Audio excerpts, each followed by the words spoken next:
Hello students, welcome back to our classes. So students, आज हम पढ़ने वाले हैं क्लासिफिकेशन ऑफ थेराप्यूटिक एक्सरसाइज। ठीक है, इसमें हमने प्रीवियस क्लास में टेक्निक इफ़ेक्ट्स पढ़ लिया था। आज हमें थेराप्यूटिक यूजेस पढ़ने थे। ठीक है, तो स्टार्ट करते हैं। मैं एक बार फिर से आपका रिवीजन करवा देती हूँ कि ये होता क्या है। सबसे पहले समझते हैं कि थेराप्यूटिक एक्सरसाइज होता क्या है। थेराप्यूटिक एक्सरसाइज का सिंपल मीनिंग है प्लान्ड और सिस्टमिक बॉडी मूवमेंट एक्सरसाइज या एक्टिविटीज़ का यूज़ करके पेशेंट की फ़िज़िकल फंक्शन को इम्प्रूव करना, डिसेबिलिटी को प्रिवेंट करना और ओवरऑल हेल्थ को प्रमोट करना। फिजियोथेरेपी में एक्सरसाइज का रोल बहुत इम्पॉर्टेंट है, लेकिन हर पेशेंट को सेम एक्सरसाइज नहीं दी जा सकती। ठीक है, हर पेशेंट को सेम एक्सरसाइज नहीं दी जा सकती। पेशेंट की कंडीशन और muscle strength, joint movement, pain, balance और फंक्शनल एबिलिटी के अकॉर्डिंग एक्सरसाइज सेलेक्ट की जाती है। जैसे हर एक पेशेंट को सेम एक्सरसाइज तो नहीं करवाई जाएगी ना। सारे पेशेंट के लिए एक्सरसाइजेस अलग अलग होती है, उनकी कंडीशन के अकॉर्डिंग, उनके पेन के अकॉर्डिंग, उनके बैलेंस के अकॉर्डिंग, उनकी एबिलिटी के अकॉर्डिंग सारी एक्सरसाइजेस अलग अलग होती हैं। ठीक है, तो आज हम थेराप्यूटिक एक्सरसाइज को 3 मेन क्लासीफाई करेंगे, 3 मेन बेस पे, जो कि मैंने किया भी था। टेक्निक्स, इफ़ेक्ट्स और थेराप्यूटिक यूज़। पहले नंबर पे हमारा है टेक्निक, बेस्ड ऑन टेक्निक। ठीक है, तो सबसे पहले हम थेराप्यूटिक एक्सरसाइज को टेक्निक के अकॉर्डिंग क्लासीफाई करेंगे। टेक्निक का मतलब है एक्सरसाइज किस तरह परफॉर्म करवाई जा रही है। टेक्निक का मतलब क्या है? एक्सरसाइज किस तरह परफॉर्म करवाई जा रही है। इस बेसिस पर हम मेनली 5 टाइप इसके होते हैं, वो समझेंगे। पहला है हमारा एक्टिव एक्सरसाइज, दूसरा है असिस्टेड, तीसरा है पैसिव, चौथा है आपका रेसिस्टेड एक्सरसाइज और पांचवा है आपका एक्टिव असिस्टेड एक्सरसाइजेस। ठीक है, तो पहले हम बात करेंगे एक्टिव एक्सरसाइज की। तो एक्टिव एक्सरसाइज में मूवमेंट पेशेंट खुद परफॉर्म करता है। एक्टिव एक्सरसाइज में क्या होता है? पेशेंट जो है मूवमेंट खुद परफॉर्म करता है और मूवमेंट के लिए पेशेंट की ओन मसल पावर यूज़ होती है। ठीक है, और मूवमेंट के लिए क्या होता है? पेशेंट की ओन मसल पावर यूज़ होती है। फॉर एग्ज़ाम्पल, जैसे मैंने आपको एग्ज़ाम्पल भी दिया था, मान लीजिए कि पेशेंट बेड पर बैठा है और अपने नी को खुद स्ट्रेंथन करने की कोशिश कर रहा है या फिर खुद ही स्ट्रेंथन कर रहा है। ठीक है, अगर थेरेपिस्ट मूवमेंट को परफॉर्म नहीं कर रहा और अपनी मसल पावर से मूवमेंट कर रहा है, तो ये एक्टिव एक्सरसाइजेस है। मतलब थेरेपिस्ट कोई हेल्प नहीं कर रहा है, पेशेंट खुद ही अपने लेग को स्ट्रेंथन कर रहा है। ठीक है, अपने पैरों को सीधा कर रहा है, हाथों को सीधा कर रहा है, वो हाथ को ऊपर ले जा रहा है, हाथ को नीचे लेके आ रहा है, अपने पैर को सीधा कर रहा है, पैर को बेंड कर रहा है। मतलब पेशेंट फ्रीली खुद मूवमेंट कर रहा है, इसमें थेरेपिस्ट कोई भी रोल प्ले नहीं कर रहा है। ठीक है, तो ये कौन सी एक्सरसाइज हुई? एक्टिव एक्सरसाइज हुई। ठीक है, सिंपल अगर मैं आपको बताऊँ तो पेशेंट खुद मूव करता है। ठीक है, इसका यूज़ उन पेशेंट में होता है जहाँ मसल में सफिशिएंट स्ट्रेंथ अवेलेबल होती है। ठीक है, जैसे active knee extension, active shoulder movement, active ankle movement, active straight leg movement, depending on patient ability. Active exercise का मेन पर्पस होता है मसल को एक्टिव रखना। एक्टिव एक्सरसाइज का मेन पर्पस क्या होता है? मसल को एक्टिव रखना, स्ट्रेंथ और मूवमेंट को मेंटेन या इम्प्रूव करना। नेक्स्ट है असिस्टेड एक्सरसाइज। असिस्टेड एक्सरसाइज है आपकी नेक्स्ट एक्सरसाइज। इसमें क्या होता है? इस एक्सरसाइज में पेशेंट खुद मूवमेंट करने की कोशिश करता है, लेकिन उसको मूवमेंट कंप्लीट करने के लिए थेरेपिस्ट अनदर पर्सन या एक्सटर्नल सपोर्ट की हेल्प पड़ती है। ठीक है, अब असिस्टेड में क्या है, देखिए आपको इमेज में भी दिख रहा होगा, पेशेंट को थेरेपिस्ट की नीड पड़ रही है या फिर किसी अनदर पर्सन की नीड पड़ रही है, एक्सटर्नल सपोर्ट की हेल्प उसे चाहिए होती है। फॉर एग्ज़ाम्पल, जैसे अगर पेशेंट शोल्डर को ऊपर उठाता है, ठीक है, उसे नीचे लाने में उसे प्रॉब्लम होती है क्योंकि उसकी मसल्स वीक होती हैं। ठीक है, इस जगह पे थेरेपिस्ट या फिर कोई अदर पर्सन उसकी हेल्प कर रहा है इस एक्सरसाइज को कंप्लीट करने के लिए। तो ये कौन सी एक्सरसाइज है? असिस्टेड एक्सरसाइज है। ठीक है, और एक इम्पॉर्टेंट पॉइंट इसमें, पेशेंट एक्टिवली पार्टिसिपेट करता है इसमें, बट असिस्टेड भी रिक्वायर्ड होती है। पेशेंट खुद ही पार्टिसिपेट करता है बट वो नीचे अपने हाथ को नहीं ला पाता, तो इसमें असिस्टेड की भी ज़रूरत पड़ती है। ठीक है, active plus help means assisted exercise इसको कहा जाता है। ये स्पेशली उन पेशेंट के लिए यूज़फुल हो सकती है जहां मसल स्ट्रेंथ मूवमेंट के लिए सफिशिएंट नहीं है। ठीक है, नेक्स्ट आपका पैसिव एक्सरसाइज। पैसिव एक्सरसाइज में क्या होता है? पैसिव एक्सरसाइज में मूवमेंट पेशेंट खुद एक्टिवली परफॉर्म नहीं करता। ठीक है, मूवमेंट थेरेपिस्ट या एक्सटर्नल फोर्स के थ्रू परफॉर्म करवाया जाता है। फॉर एग्ज़ाम्पल, जैसे अगर पेशेंट लेग वीक है, पेशेंट का क्या है, लेग वीक है और पेशेंट खुद नी मूव नहीं कर पा रहा, तो थेरेपिस्ट जेंटली नी को मूव करा सकता है।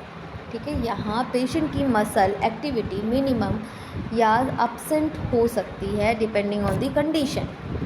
ठीक है, जैसे पैसिव में क्या होता है, थेरेपिस्ट मूव करता है, मतलब मूव करवाता है, patient does not actively move, patient खुद मूव नहीं कर पाता, इसमें थेरेपिस्ट ही मूव करवाता है। पैसिव एक्सरसाइज का पर्पस होता है जॉइंट मूवमेंट मेंटेन करना, स्टिफनेस को प्रिवेंट करना, कॉन्ट्रैक्चर्स के रिस्क को रिड्यूस करना, available range of motion maintain करना। लेकिन थेरेपिस्ट को मूवमेंट पेशेंट की कंडीशन और टॉलरेंस के अकॉर्डिंग करना चाहिए। नेक्स्ट है आपका रेसिस्टेड एक्सरसाइज। रेसिस्टेड एक्सरसाइज में क्या होता है, पेशेंट मूवमेंट करता है लेकिन मूवमेंट के अगेंस्ट रेजिस्टेंस दिया जाता है। रेजिस्टेंस डिफरेंट वे से प्रोवाइड किए जाते हैं, जैसे वेट रेजिस्टेंस, बैंड और manual resistance, machines depending on rehabilitation program. For example, जैसे पेशेंट एल्बो को फ्लेक्स कर रहा है, ठीक है, और थेरेपिस्ट अपोजिट डायरेक्शन में रेजिस्टेंस दे रहा है, तो ये रेसिस्टेड एक्सरसाइज होती है। इसका मेजर पर्पस होता है मसल स्ट्रेंथ और एंड्योरेंस को इम्प्रूव करना। ठीक है, लेकिन रेजिस्टेंस हमेशा पेशेंट की स्ट्रेंथ, पेन कंडीशन और रिहैबिलिटेशन गोल के अकॉर्डिंग सेलेक्ट किया जाता है। नेक्स्ट है आपका एक्टिव असिस्टेड एक्सरसाइज। तो ये एक्टिव और असिस्टेड एक्सरसाइज का कॉम्बिनेशन है। पेशेंट मूवमेंट खुद इनिशिएट करता है लेकिन मूवमेंट कंप्लीट असिस्टेंस प्रोवाइड करता है। ठीक है, फॉर एग्ज़ाम्पल, पेशेंट अपना आर्म खुद ऊपर ले जा रहा है लेकिन लास्ट पार्ट ऑफ मूवमेंट में वीकनेस की वजह से थेरेपिस्ट हेल्प कर रहा है। ठीक है, so remember, patient initiate, therapist help, active exercise, active assisted exercise. मतलब पेशेंट खुद से तो इनिशिएट करता है बट उसमें थेरेपिस्ट भी हेल्प करता है।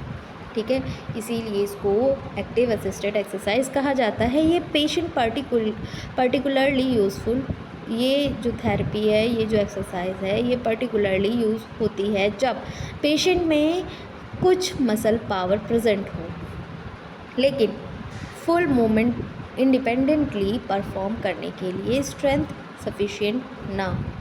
ठीक है, नेक्स्ट है आपका क्लासिफिकेशन बेस्ड ऑन इफ़ेक्ट। ठीक है, यानी एक्सरसाइज करने के बाद बॉडी में क्या क्या चेंजेस आते हैं। थेराप्यूटिक एक्सरसाइज के इम्पॉर्टेंट इफ़ेक्ट को हम समझते हैं। पहला क्या है, increase strength, improve muscle power और इंड्योरेंस। मतलब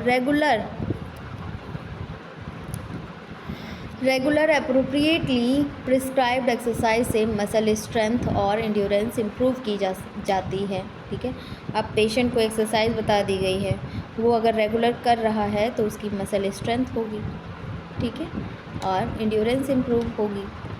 नेक्स्ट है, जैसे वीक क्वाड्रिसेप्स वाले पेशेंट में अप्रोप्रिएट स्ट्रेंथनिंग एक्सरसाइज यूज़ की जाती है।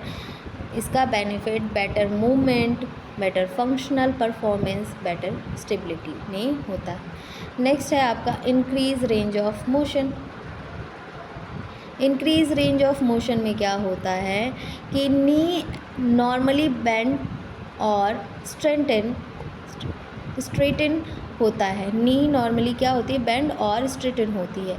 अगर स्टिफनेस की वजह से मूवमेंट कम हो गई, ठीक है, अगर स्टिफनेस की वजह से क्या हो गया, मूवमेंट कम हो गई, तो एप्रोप्रिएट थेराप्यूटिक एक्सरसाइजेस और मोबिलिटी एक्सरसाइज के through range of motion improve करने का गोल रखा जाता है।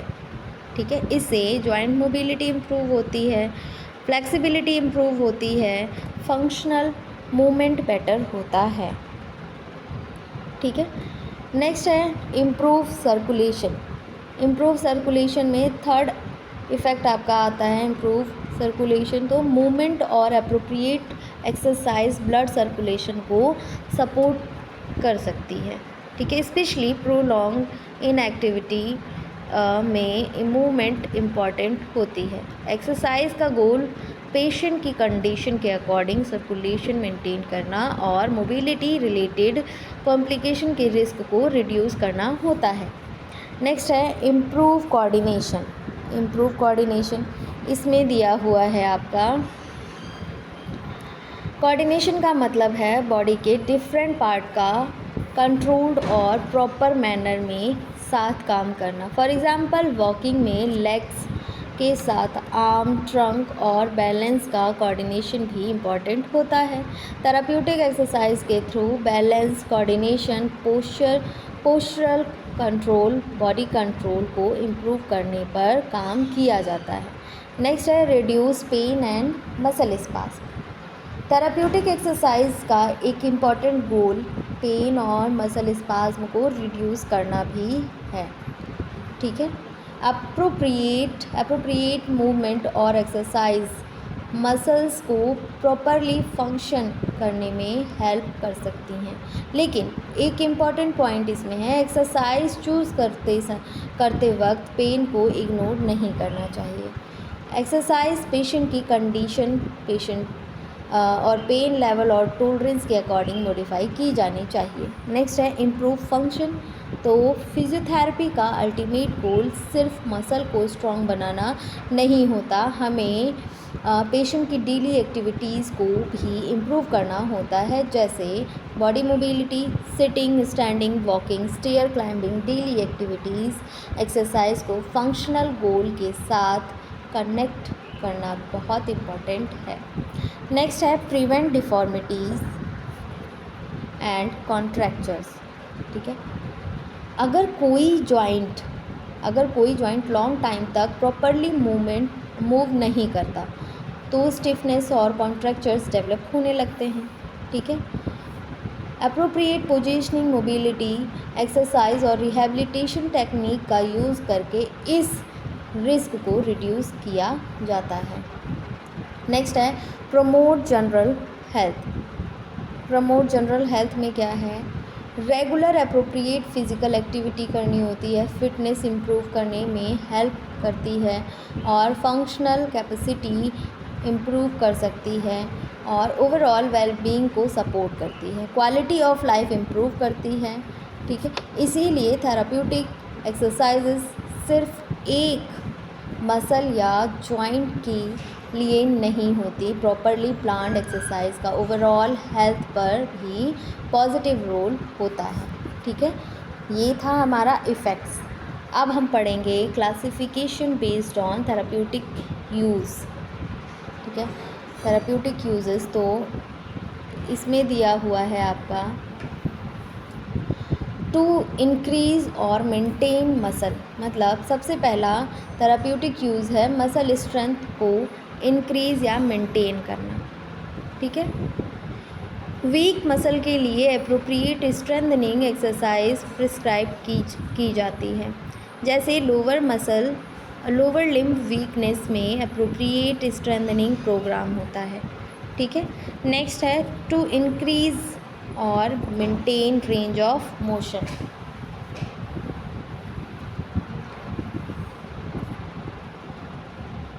क्या है? टू इंक्रीज़ और मेंटेन रेंज ऑफ मोशन। अगर जॉइंट मूवमेंट रिस्ट्रिक्टेड हैं तो एप्रोप्रिएट मोबिलिटी और फ्लेक्सिबिलिटी एक्सरसाइज की जाती है। ठीक है। कौन से एक्सरसाइजेस यूज़ होती हैं? एप्रोप्रिएट मोबिलिटी और फ्लेक्सिबिलिटी एक्सरसाइजेस इसमें यूज़ की जाती हैं। गोल होता है इनका फंक्शनल और जॉइंट मूवमेंट मेंटेन या इम्प्रूव करना। नेक्स्ट है आपका improve posture and body mechanics. ठीक है। पुअर पोस्चर से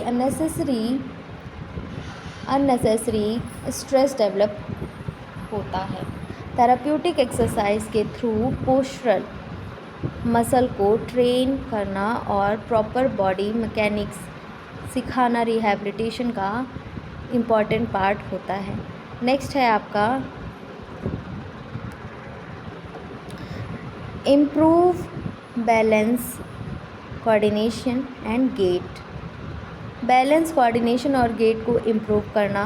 बैलेंस का मतलब बॉडी को स्टेबल रखना, कोऑर्डिनेशन का मतलब मूवमेंट को प्रॉपरली कंट्रोल करना और गेट का मतलब वॉकिंग पैटर्न। इन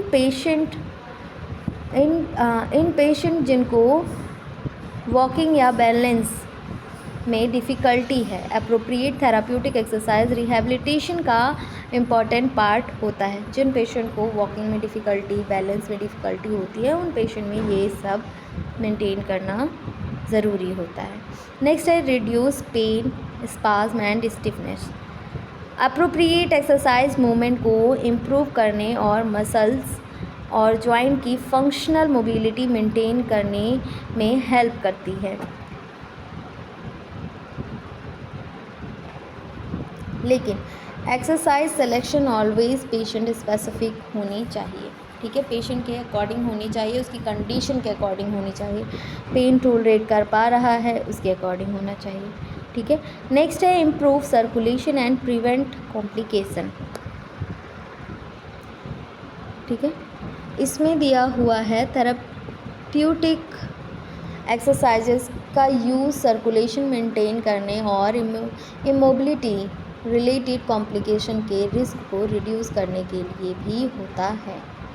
ठीक है। स्पेशली पेशेंट जो लॉन्ग टाइम तक इनएक्टिव रहते हैं, उनमें एप्रोप्रिएट मूवमेंट इम्पॉर्टेंट होती है। नेक्स्ट है फंक्शनल रीट्रेनिंग। इसका सिंपल मीनिंग है पेशेंट को डेली एक्टिविटीज़ के लिए दोबारा ट्रेन करना। For example sitting, standing, walking, stair climbing और रीचिंग, बेड मोबिलिटी। यानी हम एक्सरसाइज को रियल लाइफ एक्टिविटी के साथ कनेक्ट करते हैं। नेक्स्ट है प्रिवेंट डिफॉर्मिटी एंड कॉन्ट्रैक्चर।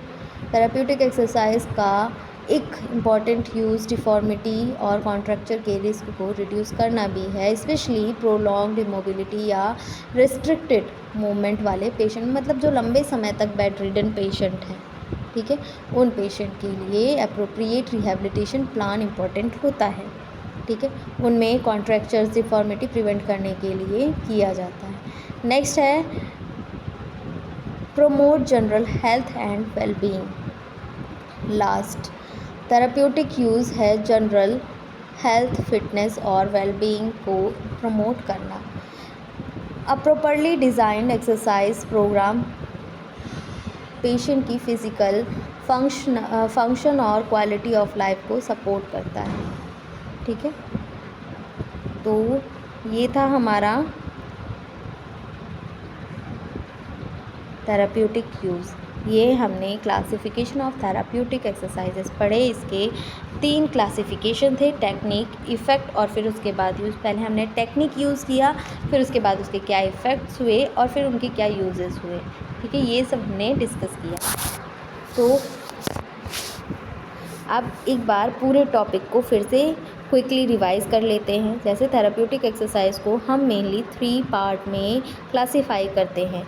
ठीक है, first technique, second active, patient खुद मूवमेंट करता है, इसमें एक्टिव एक्सरसाइज था। नेक्स्ट है असिस्टेड, तो पेशेंट मूवमेंट करता है बट हेल्प उसे दी जाती है। पैसिव में मूवमेंट एक्सटर्नल पर्सन या फोर्स के थ्रू होती है। ठीक है, रेसिस्टेड में मूवमेंट के असिस्टेड रेसिस्टेंस दिए जाते हैं। एक्टिव असिस्टेड में पेशेंट मूवमेंट इनिशिएट करता है और असिस्टेंस से कंप्लीट करता है। ठीक है, सेकंड है आपका इफ़ेक्ट। ये एक्सरसाइजेज से स्ट्रेंथ इम्प्रूव होती है और रेंज ऑफ मोशन इम्प्रूव होती है, सर्कुलेशन, कोऑर्डिनेशन इम्प्रूव होती है, पेन स्पाज्म रिड्यूस होती है। ठीक है, और फंक्शन इम्प्रूव होती है, कॉन्ट्रैक्चर डिफॉर्मिटी के रिस्क को रिड्यूस करने के लिए भी होता है। ठीक है, जनरल हेल्थ और वेलबीइंग सपोर्ट होती है। थर्ड में था थेराप्यूटिक यूजेस, तो एक्सरसाइजेस का यूज़ स्ट्रेंथ मेंटेन करना, ठीक है, इंक्रीज़ करना और रेंज ऑफ मोशन मेंटेन करना, पोस्चर इम्प्रूव करना, बैलेंस कोऑर्डिनेशन इम्प्रूव करना, गेट इम्प्रूव करना, पेन स्पाज्म स्टिफनेस को मैनेज करना, रिड्यूस करना बेसिकली, और सर्कुलेशन सपोर्ट करने में हेल्प करता है। फंक्शनल ट्रेनिंग, रीट्रेनिंग, कॉन्ट्रैक्चर्स और डिफॉर्मिटी प्रिवेंशन की करते हैं। जनरल हेल्थ और फिटनेस प्रमोट करने के लिए किया जाता है। ठीक है, और सबसे इम्पॉर्टेंट बात, एक्सरसाइज सिलेक्शन पेशेंट की कंडीशन, गोल, एबिलिटी और स्टेज ऑफ रिकवरी के अकॉर्डिंग होनी चाहिए। ठीक है, तो आज हमारे क्लास में सिर्फ इतना ही। आज हमने अपनी क्लास में पढ़ा क्लासिफिकेशन ऑफ थेराप्यूटिक एक्सरसाइज। इसमें हमने टेक्निक, इफ़ेक्ट्स, थेराप्यूटिक यूजेस देखे। ठीक है, इसके बाद हम अपनी नेक्स्ट क्लास में स्टार्ट करते हैं अदर टॉपिक।